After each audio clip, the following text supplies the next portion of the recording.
Les amis, l'heure est grave. Écoutez ce message. Écoutez, RFI, c'est Afrique Soir, il est 20h passé de 38 minutes ici à Paris, 18h38 en temps universel. Cotonou. 90 FM.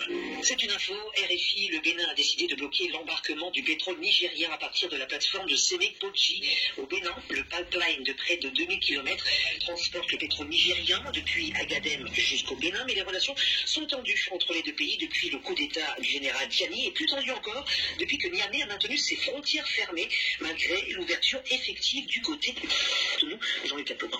La décision a été prise au plus haut niveau de l'État ce lundi 6 mai et notifiée à l'ambassadeur de Chine au Bénin et à la société de gestion du pipeline. Dans la pratique, le Bénin interdira ses eaux aux bateaux qui viendront pour embarquer le pétrole nigérien pour l'exportation, confie un proche du dossier, enjeu 90 000 barils par jour.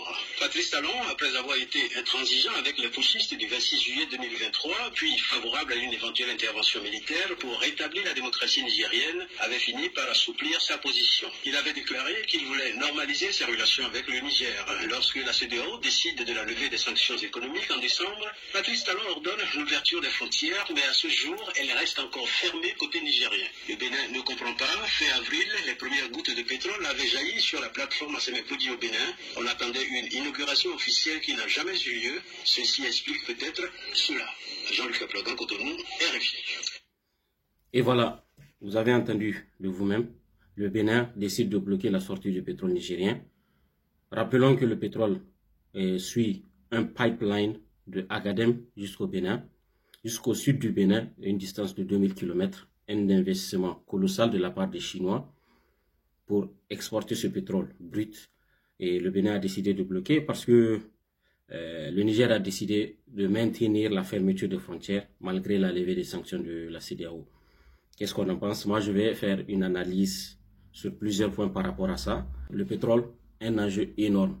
Il représente, et selon la dernière loi de finances du Niger, il représente, selon mes estimations, autour de 18% des recettes de l'État, peut-être plus ou moins. J'ai estimé le prix par rapport au prix du marché.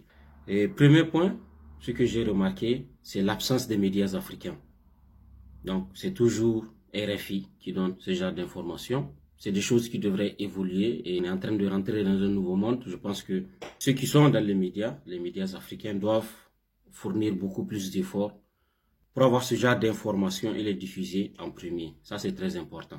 Le deuxième point, qu'est-ce que le Bénin veut? En réalité, ce que le Bénin veut est simple. Réouverture des frontières du côté nigérien parce qu'eux, ils ont ouvert les frontières déjà de leur côté. C'est le Niger qui a refusé. Donc, ouverture de frontières signifie reprise des activités humaines, les activités économiques, les activités sociales entre les deux peuples. Et également, fort probablement, ils veulent aussi que le Niger revienne au port de Cotonou, parce que le Niger est le client numéro 1 du port de Cotonou. Et peut-être Talon ne l'a pas vraiment réalisé, mais là, il l'a réalisé avec les problèmes économiques que ça a pu créer pour beaucoup de Béninois. Qu'est-ce que le Niger veut? Le Niger veut tout simplement le départ des soldats français surtout. On sait qu'ils sont là au Bénin, ils sont même proches de la frontière nigérienne. Donc le Niger veut leur départ avant de réouvrir les frontières. Donc voilà le troisième point. Quatrième point, trouver un terrain d'entente. Moi je pense que les requêtes du Bénin sont facilement réalisables et c'est souhaitable pour le Niger et pour le Bénin. C'est gagnant-gagnant pour tout le monde. Si on utilise encore le port de Cotonou, c'est le plus proche du Niger. Et parce qu'en utilisant le port de Lomé, on est obligé de passer par le Burkina. Ça rallonge un peu la distance. Et avec les problèmes de sécurité aussi, les conteneurs, les marchandises ne viennent plus très rapidement, ça prend du temps. Donc, si on reprend les activités au niveau du port de Cotonou, c'est gagnant-gagnant pour tout le monde, pour le Niger, pour le Bénin, pour l'Afrique. Ce que le Niger veut aussi, je pense que le Bénin doit prendre ça en considération, retirer au moins dans le nord du Bénin, qu'il n'y ait pas de présence militaire française. Ok, au sud, le Bénin est un pays souverain. S'ils décident que les militaires étrangers seront dans leur pays pour les aider, je ne sais dans quoi, ça relève de la souveraineté de l'État béninois. Le Niger n'a rien à dire par rapport à ça. Mais vu la situation, vu ce qui s'est passé, vu les intentions clairement dévoilées par la France par rapport à ce qu'ils veulent faire au Niger et au pays de l'AES, il est normal que le Niger soit méfiant de voir des soldats français à ses frontières.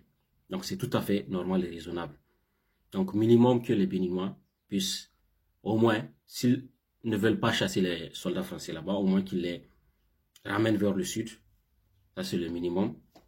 Ou bien qu'ils forment un truc de sécurité intégré et nigéro-béninois où des deux côtés, ils vont agir ensemble, ils vont se partager les informations pour que les choses soient très transparentes au niveau des frontières entre les deux pays, que le Niger ait le droit de savoir ce que les troupes étrangères font sur le territoire. La transparence au niveau de la sécurité, c'est très important. Donc si le Niger a cette garantie et que le Bénin aussi a la garantie de la réouverture des frontières et également de l'utilisation du port de Cotonou, je pense que ça sera un deal pour les deux pays, gagnant-gagnant. Mon cinquième point, beaucoup s'inquiètent, se disent mais est-ce que l'accord va être trouvé, et si le CNSP devient têtu ou bien et si Talon devient têtu, tout ça là.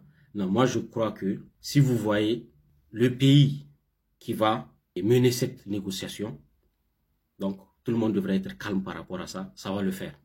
Et c'est la Chine qui est derrière ça. Je n'ai pas besoin de vous rappeler, la Chine de maintenant, ils sont leaders mondial économique, leader mondial diplomatique. Ça, c'est des faits. Tout le monde s'entend avec les Chinois, même les Occidentaux. C'est parce que la Chine est en train de les dominer économiquement. Sinon, je vous rappelle, dans leur CV, ils ont quand même pu ramener l'Iran et l'Arabie Saoudite à trouver un accord. Et il faut le faire quand même. Iran et Arabie Saoudite, ceux qui connaissent l'histoire connaissent entre l'Iran et l'Arabie Saoudite, ils ont pu le faire. Et récemment aussi, ils ont pu faire en sorte que le Hamas de la bande de Gaza, de Palestine, et puis le Fatah qui s'occupe de la Cisjordanie, là-bas, toujours en Palestine, dans les territoires occupés de la Palestine, ils ont pu trouver un accord aussi, grâce à la Chine. Je pense que quand il s'agit de négocier, de trouver un accord, c'est la Chine, ça va le faire, parce que tout le monde a besoin de la Chine économiquement. Tout le monde a un intérêt avec la Chine économiquement, spécialement les pays africains. Donc, personne n'a intérêt à avoir la Chine à son dos. Les négociations vont le faire, ça, il n'y a aucun problème. Les Chinois vont résoudre ce problème-là. Le plus tôt serait le mieux pour les deux pays.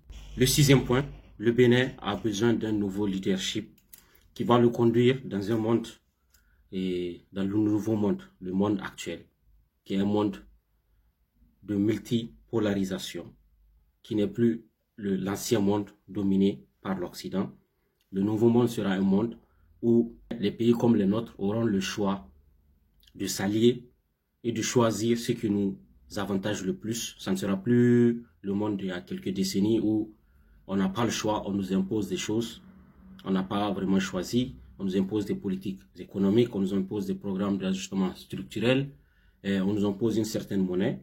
Avec le nouveau monde mené par le BRICS, qui sont une organisation, comme vous l'avez vu, qui compose plusieurs types de pays, de la Chine jusqu'à l'Éthiopie, tous les pays BRICS+, tous les pays sont les bienvenus dans ce nouveau monde qui est multipolaire.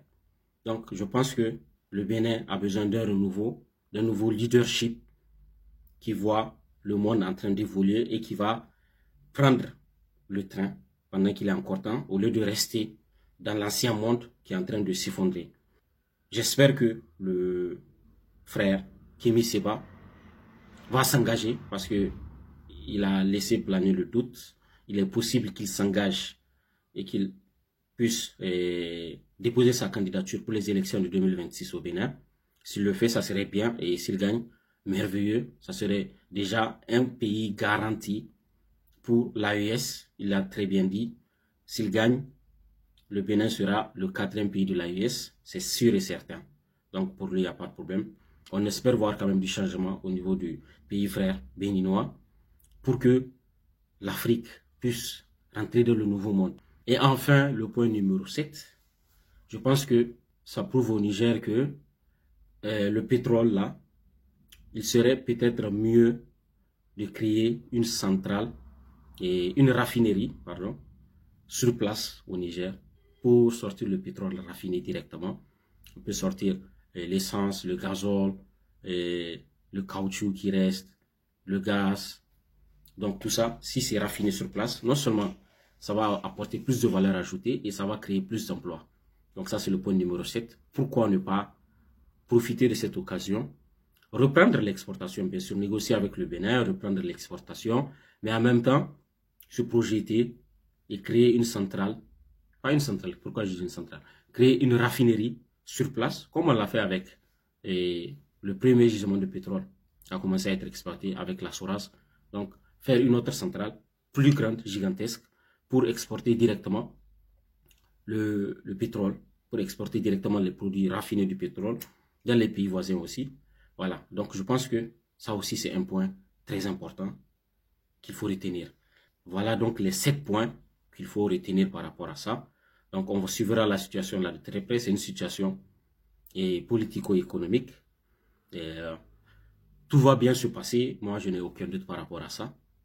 Parce que c'est 2 pays frères et tous ont intérêt à travailler ensemble pour peu que les revendications de chacun soient satisfaites. Et également, le pays qui est en train d'exploiter le pétrole, sera au milieu de cette négociation, c'est la Chine. Donc, moi, je ne doute pas que les choses vont se résoudre très rapidement par rapport à cette situation. Donc, voilà, c'est en bref ce que je voulais dire par rapport à ce nouveau événement de blocage du pétrole nigérien au niveau du Bénin. Donc, les amis, merci d'avoir suivi jusqu'à la fin. Et s'il vous plaît, abonnez-vous et partagez ce contenu, ça soutient énormément la chaîne. Donc, on se retrouve très très bientôt, les amis. Passez une excellente journée, au revoir.